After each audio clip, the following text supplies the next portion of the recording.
I get why this would weird people out. But as an example, you and I, as human beings in this real world, are currently, and I know this is gauche to say, we are made of meat. And it would be possible to... We are made of meat. Hello everyone and welcome to Geek Peek. In today's episode we talk with Brennan Lee Mulligan about A Crown of Candy. This is the 5th season of Dimension 20, and in this episode we dive deep into aspects of production, world building and more. Without further ado, enjoy the interview. Okay, so we'll start with an easy question. Before we hop in to talk about season 5, I'm reading from my tablet. Actually, I have it right here with me. Before we hop in to talk about season 5, holy moly, of Dimension 20, there will be people who read this and ask themselves, what is Dimension 20? Care to give them a little overview of the show? Absolutely. Dimension 20 is a Dungeons & Dragons actual play show produced by College Humor and its streaming platform Dropout that features a group of 7 friends and comedians playing D&D together. It is an anthology series where we go to different worlds and play different characters. Some of those worlds we continue in future seasons. Some we just do one-offs. Occasionally we'll even have little side quests where we get guest players to come in. We've had guest players like Matt Mercer, Erica Ishii, the McElroys, Amy Vorpal, Ife Wadiwe. And then we have, our core cast is Brian Murphy, Allie Beardsley, Lou Wilson, Emily Axford, Siobhan Thompson, and Zach Oyama.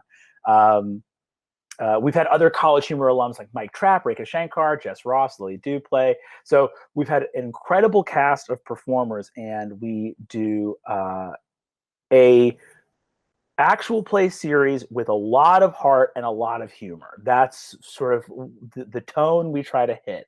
So, our first season was Fantasy High, which was like, what if John Hughes ran a game of D&D? It's a high school for heroes in kind of an all-American suburb, but orcs, goblins, trolls, dragons, wizards, in the suburbs. Our second season with the full core cast was the Unsleeping City, which is like a hidden magical world inside of real New York City. Our side quests have been kind of like a parody of the bad guys from Lord of the Rings and Escape from the Bloodkeep, and a mashup of Ocean's 11 meets The Borrowers in Tiny Heist. And A Crown of Candy is our season that's about to start premiering on April 8th. And this is kind of, I think, maybe the most ambitious season we've done to date. It is a game of high medieval political intrigue and sinister warfare and plotting. It is Game of Thrones meets Candyland. That is a Crown of Candy. Okay, we'll get to Game of Thrones in a bit. Okay, let's start from the beginning. Fantasy High was a John Hughes game of D&D, and the Unsleeping City was a modern magical New York City. What is this season's general idea? How did it come to be? Awesome. So A Crown of Candy started with this general idea of so Dimension 20 is produced by College Humor and Dropout, which is a comedy brand. Dimension 20 is an actual play storytelling show, so we definitely have a backbone of drama and like what we try to create like a plot that is a dramatic, surging, interesting narrative, because the storytelling is going to be so long. It's 30 hours of content. So, even, any comedy is going to need a gripping story to be able to hold your interest that long. But, in the beginnings of Dimension 20, we saw that there were kind of 2 ways to tackle doing D&D comedically. One way is to kind of like do it tongue-in-cheek or glibly and kind of like make fun of D&D while you're playing it, which I think ends up getting really stale really fast, right?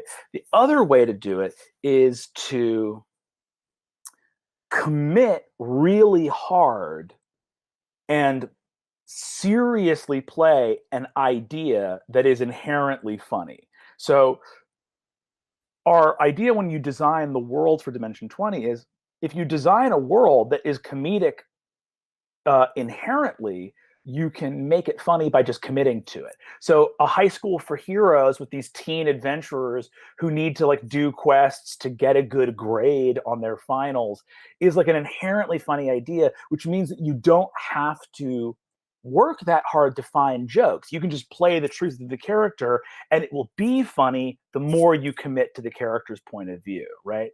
And for a group of 7 improvisers, it's always going to be an easier way to find comedy than having to like pop the balloon of your own sense of reality all the time.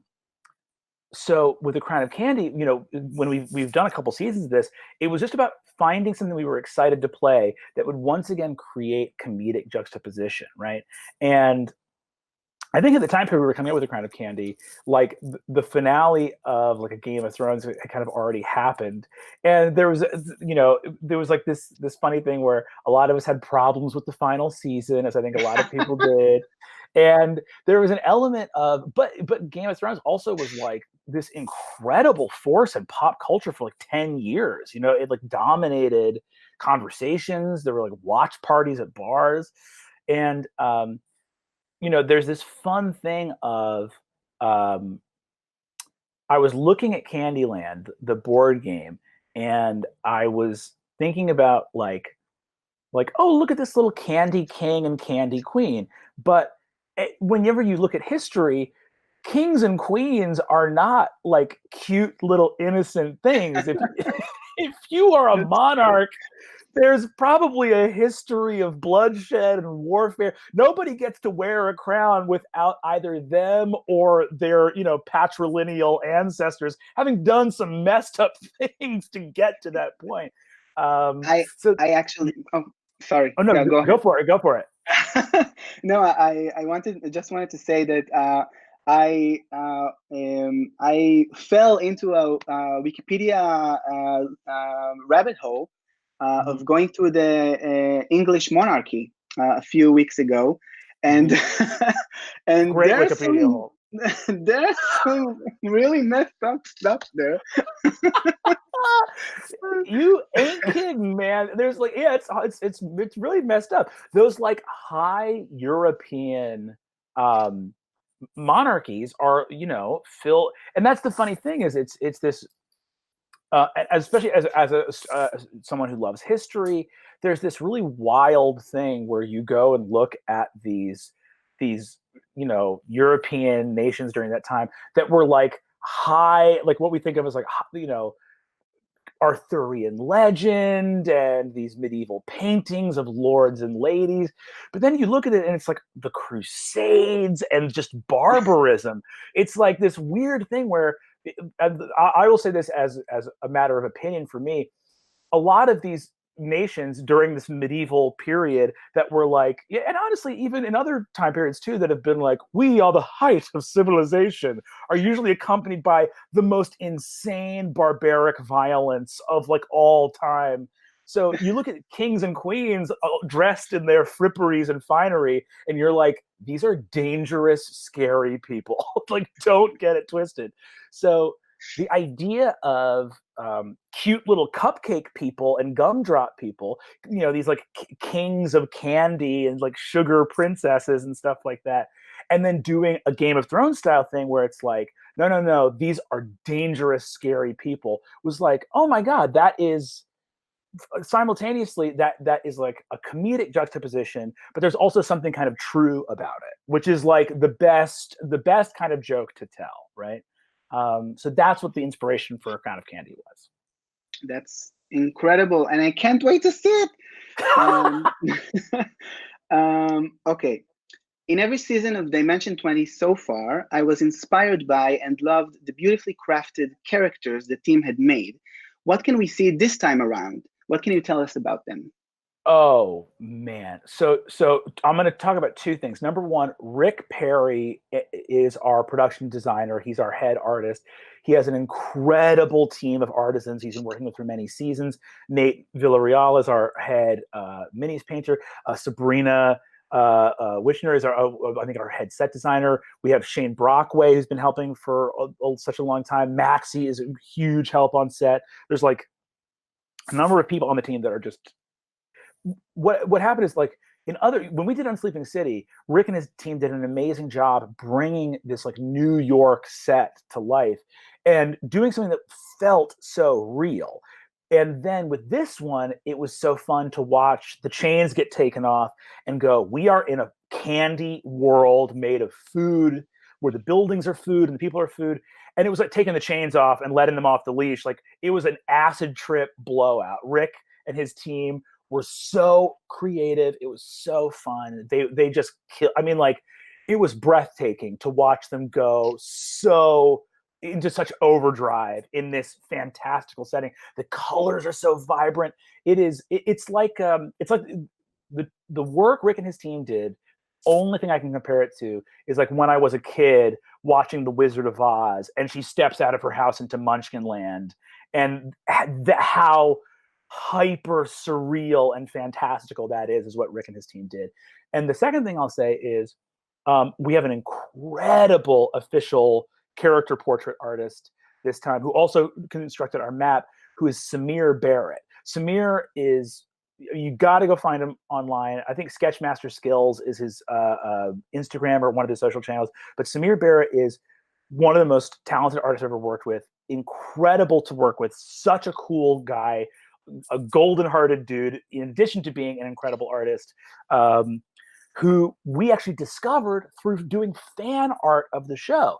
I have a fan art poster of his up in my apartment. That's how we found out about him. And then we were able to reach out and hire him, thankfully, because he does a lot of storyboard work for big animation companies. He does a lot of animation work for big animation companies. So we were lucky to be able to grab him. If you're someone that hires animators and illustrators, boy, should you reach out and hire Samir. He's awesome. And he's done all our portraits for this and nailed the tone and look and emotionality of the characters. Who the actual PC characters are? Yeah. Hell yeah. So our PCs this season are the Royal House of Rocks, which are the royal family of Candia.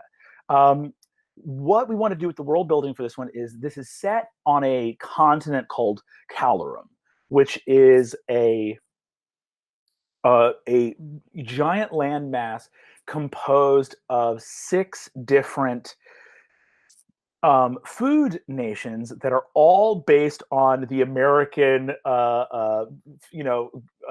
official food pyramid, this old nutritional public service tool that separated food into grains, meat, vegetables, fruit, dairy, and candy, right? And in our world, Candia is the smallest nation. It is one of 6 nations that are all in this treaty together called the Concord. The loose history of Calorum is about 30 years ago. This thing happened called, I think about 20 years ago in the world of Calorum, this thing happened called the Ravening War, which is this huge war between all the nations that was eventually settled into this thing called the Pax Calorum, which resulted in the Concord, where now all 6 nations are in this treaty where they all agree to be ruled by a concordant emperor who is sort of like, even though they're an emperor, they're almost like appointed or elected as a representative of one of the 6 nations. So there's kind of this uneasy peace between the 6 nations. Candia is the smallest of those nations, but was incredibly powerful due to the brilliance of their military leaders, due to their connection with magic, where Candians kind of have this innate magic to them. They're very powerfully, they have a lot of arcane power. So even though they're small, they are very tough and potent. And we follow their royal family, right? through. We'll meet them in the first episode. And so working with our intrepid heroes, our wonderful 6 cast members, it was really funny because in season 1, they play a bunch of kids that meet on their first day of school and become best friends. Season 2, they're kind of a bunch of adults that all have their own baggage and are keeping secrets from each other. In this one, they are playing a family and their men at arms. Like there are parent-child relationships and sibling relationships between and like cousin, like even like extended family relationships between PCs in this game, which is so exciting and cool to see played out. So many things make sense right now in the trailer. Exactly.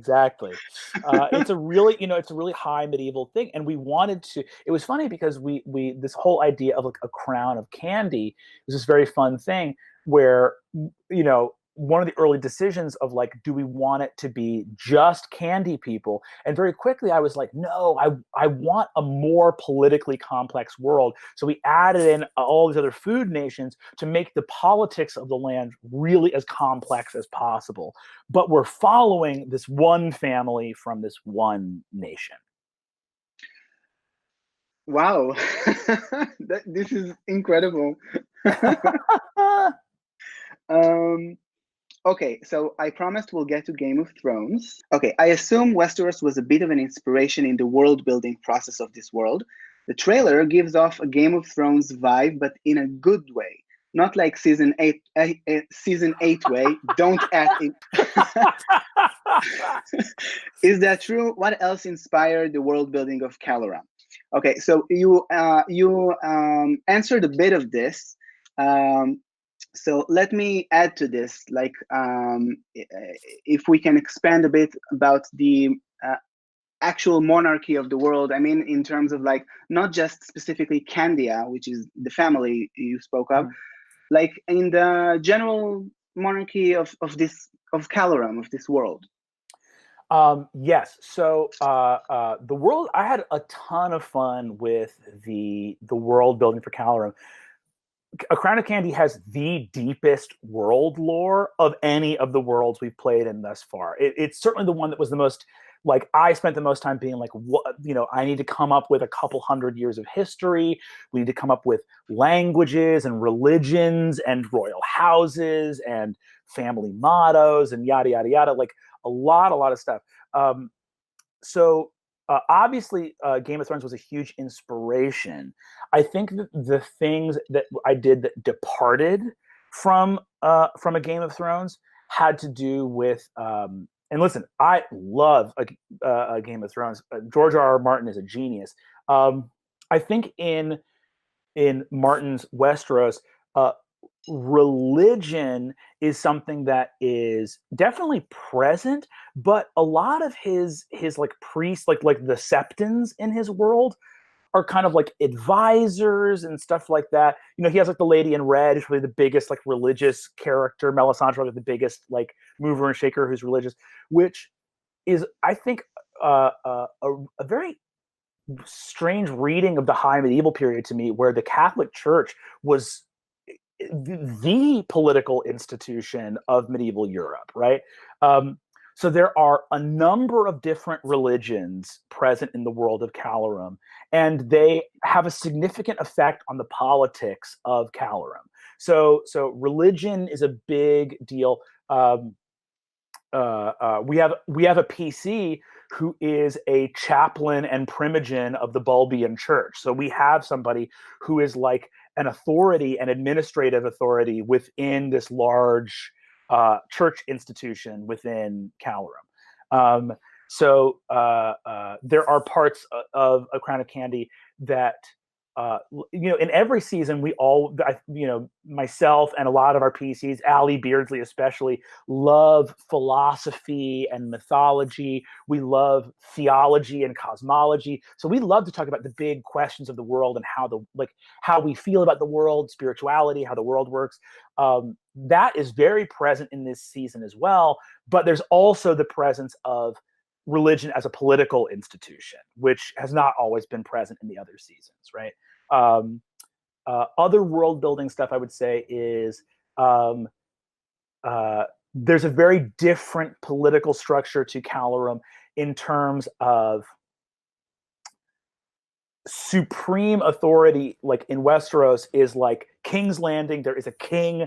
There is the Iron Throne, and the king or queen sits upon it.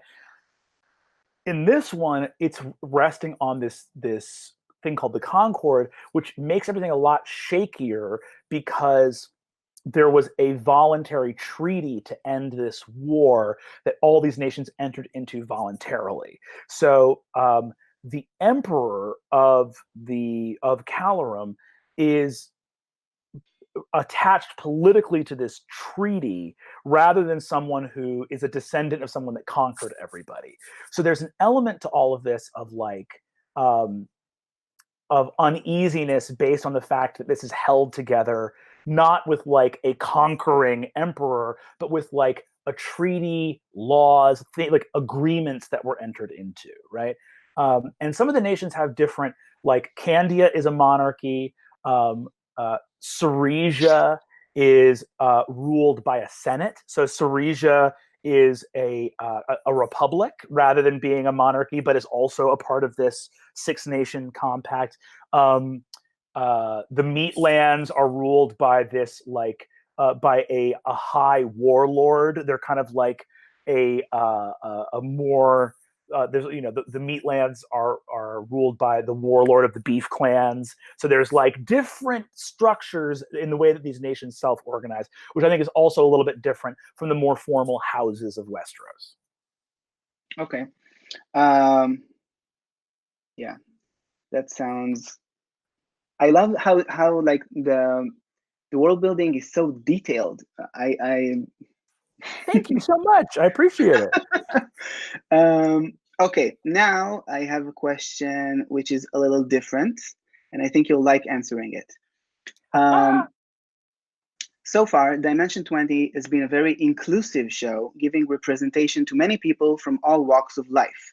I'm sure this season won't be any different. However, I'm curious about the process. Medieval times weren't as inclusive as the 21st century, and I'm wondering if the team has given some thought on how to tackle this issue. I do love this question, Oren. Thank you so much.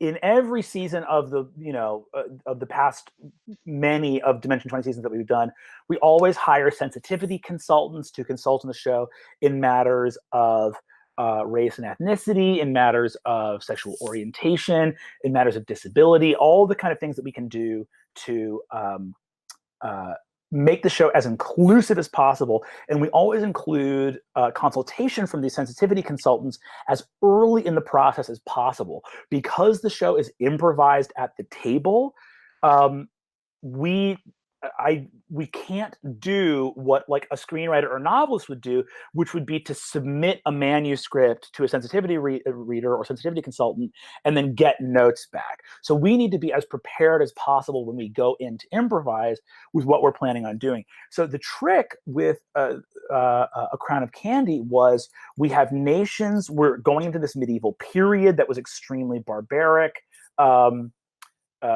And how do we make it inclusive? There are themes that we want to include that have to do with betrayal, politics, and war. And in those situations, people do use differences of nations and xenophobia to whip up public feeling and animosity between nations. So that's a part of politics, right?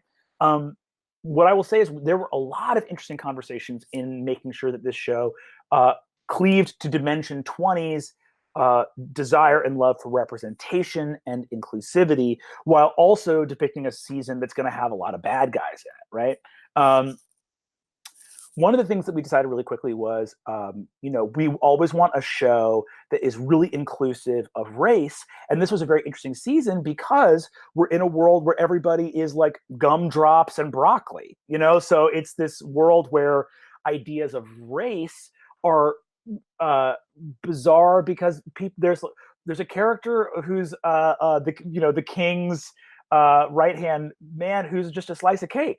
So what race is that? And we have an awesome artist, Samir Barrett, who, after having a lot of talks with sensitivity consultants, we had these initial conversations with the consultants that had to do with this period of time is kind of based historically on the same thing that Game of Thrones is based on, which is the War of the Roses, these like high medieval conflicts between like England and France and these kind of European nations.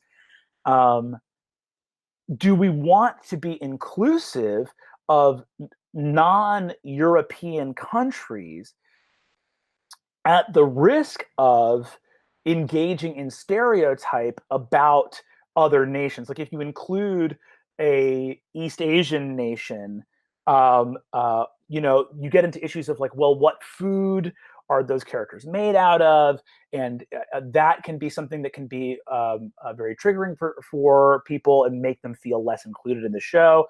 And what do we do with like, and then if you have these nations that kind of have like national character to them, what is the character you give if you're trying to base a nation on a non-European nation, right?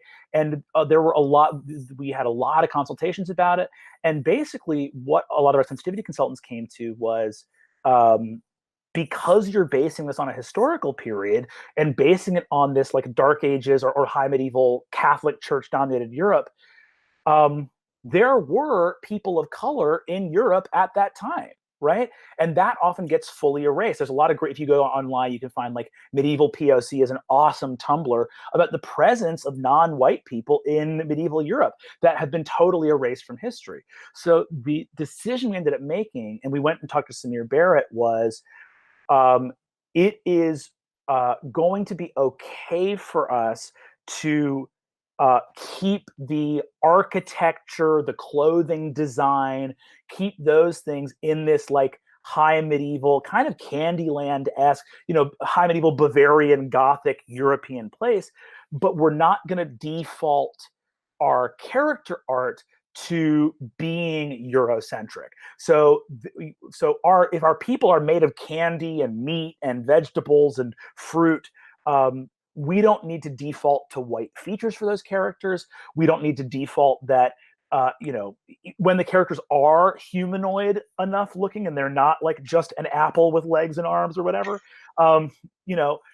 let's not default to European features for anybody, even though our architecture and military stylings are going to be kind of Eurocentric. So that was like a thing that was a bunch of awesome conversations about how to make the show as inclusive as possible. And then there are some decisions we made about inclusivity where we just looked at like LGBT representation, and we just kind of went like, you know what? We're going to make this world just more inclusive of that. So, there are same-sex relationships just in the world.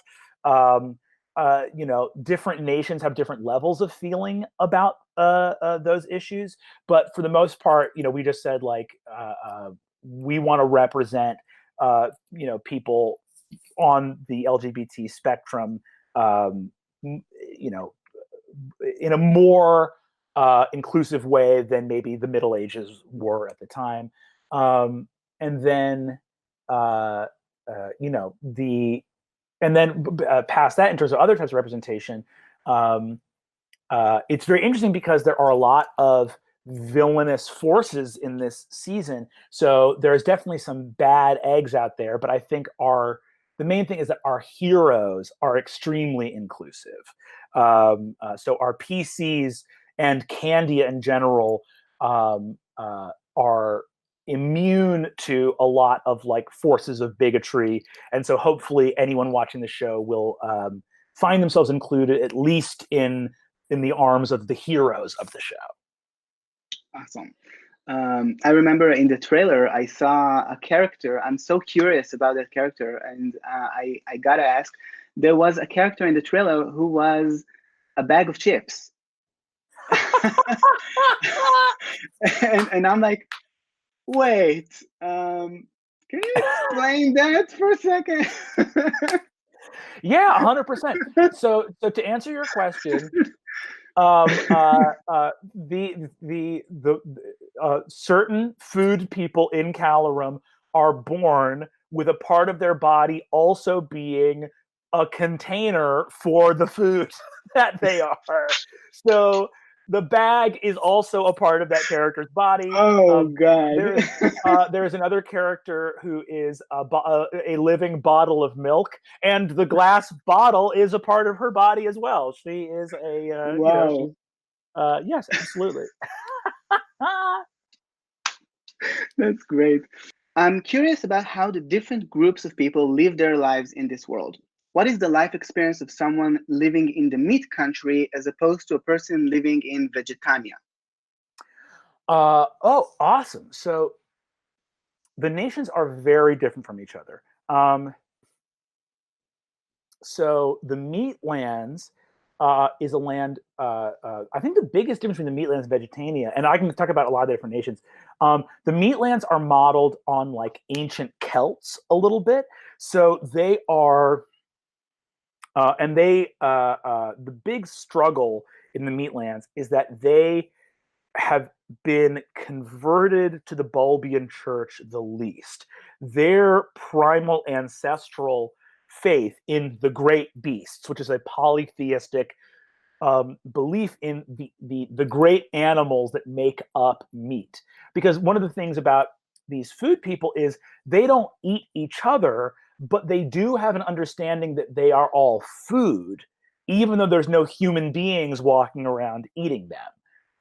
So that belief that they are food ends up being a religious conviction. So in the meat lands, this manifests in this belief in like, if you're a prime rib steak or you're a hot dog, you still know that as a religious conviction that you are descended from the great cow or the great pig, even though you've maybe never seen a real cow or a pig before, right?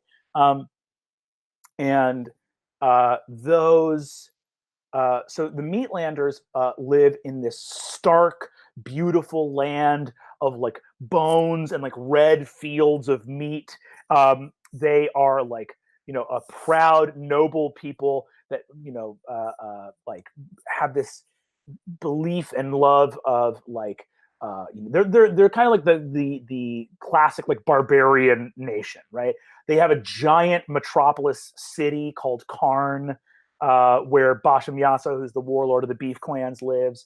They're like the sort of Meatlander vibe is like they don't organize their armies as efficiently. They're kind of like the ancient Celts. So there's like the Romans came in and like divided and conquered, but there's this attitude of like one Meatlander can defeat 100 Saresian soldiers, right? Vegetania is a land that is dominated by the fact that the religious capital of the continent is there. So Greenhold is the capital of King Cabbage, who's the monarch, but Brightgarden is also in Vegetania, which is sort of like the Vatican, right? Brightgarden is the religious center, and it's where the Hierophant Rex of the Bulbian Church reigns and holds sway over the Bulbian Church throughout all the nations of Calorum. So Vegetania is a land where the average day for someone living in the meat lands varies tremendously based on what meat clan you belong to. You could be living in Karn and be a Meatlander scholar or be a Meatlander diplomat, or you could be living out in the fields or living out in the wilds and be a raider or a scavenger, be a farmer, be one of any number of Meatlanders. For someone living in Vegetania, you are probably a serf who is, tilling the fields, unless you are one of the many clergy members that live there, in which case you could be in Brightgarden having an incredibly detailed political life, or one of any number of monks and abbots, cloistered scholars, nuns, etc. And then I'll go into less detail for the others. Fructera is a sort of like almost like Renaissance Italy or like Spain, France. But Fructera is like a lot of wealth, a lot of trade. Fructera is kind of this like fertile, it's like and it's also where Kamada, the capital of Calorum, is. Syresia is the most populous land. It's a republic. It's a very kind of like Roman, like imperial vibe, but no emperor anymore. The Dairy Islands are sailors, so they're a very naval focused place that are kind of a smaller nation, honestly.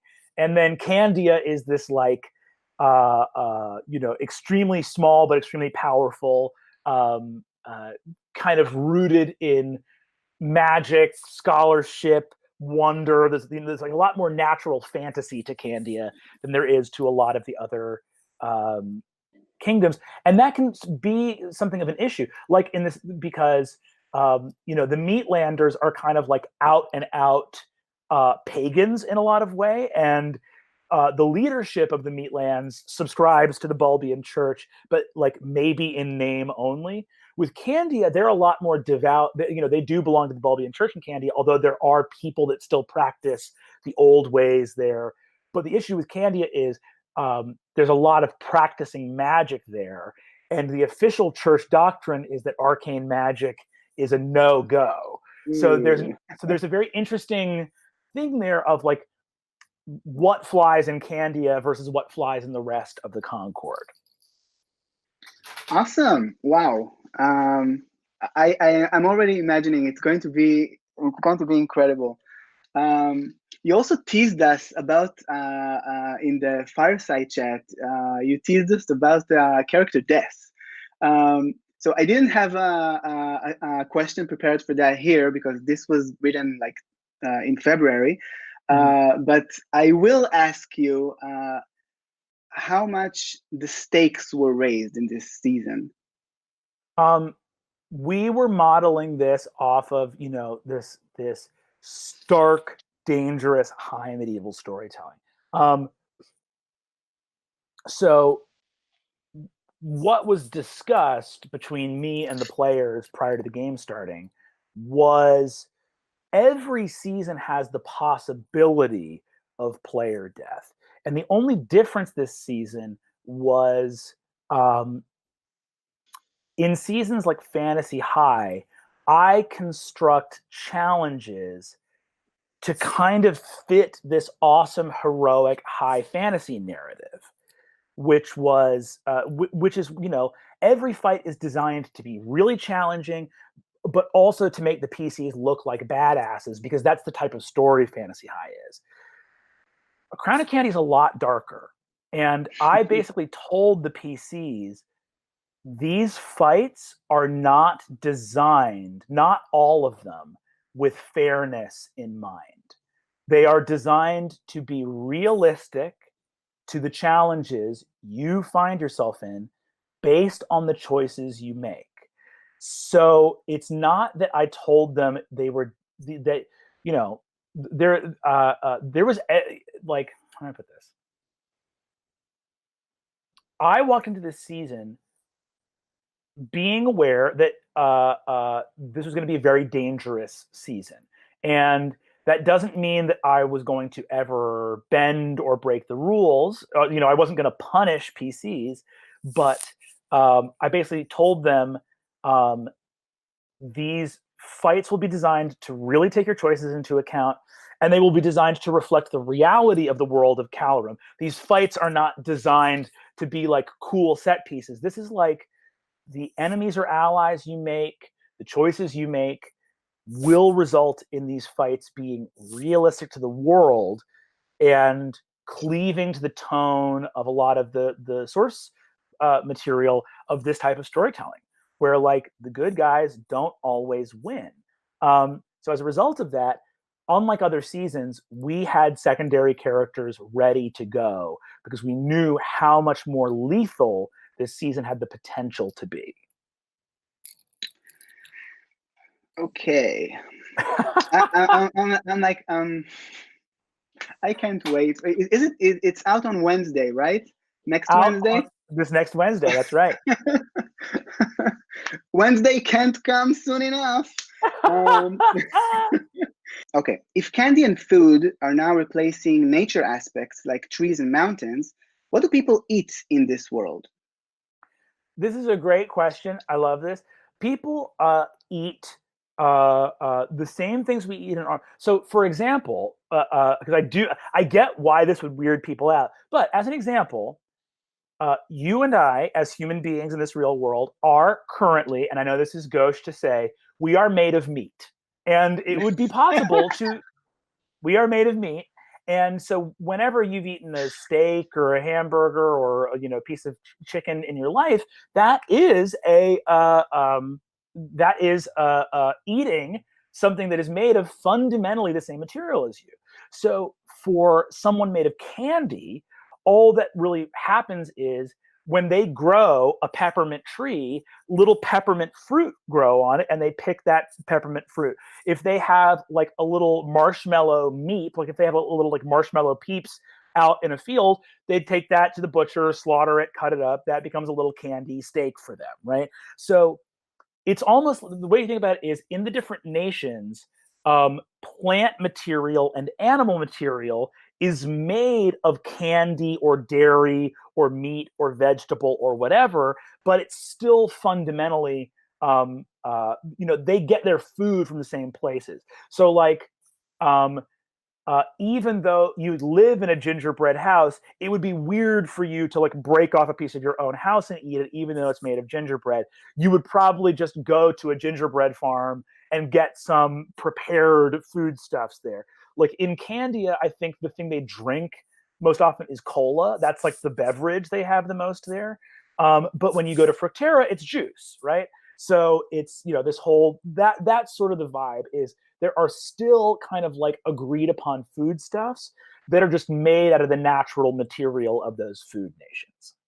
Okay, so you basically, if I would give a comparison, you essentially took out protein and replaced it with candy for Candians and vegetables for Vegetarians and.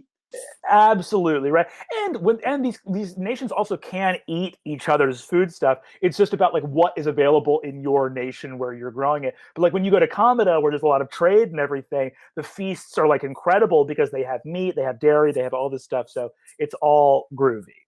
But yes, absolutely. Okay, so that's it. These are my questions for you, Brennan. I did want to say thank you so much. And in the words of Ida Eckford, I love you and you're my best friend. I love you too, man. It's great to see you. I'm so happy to talk with you. These questions are awesome. I'm truly, truly so appreciative, homie. Thank you so much. Hey, thanks so much for listening to this episode of Geek Peek. If you liked it, please give this video a like, as it helps it spread and reach to more people. And if you want to listen to the next one, it's right here. See you there.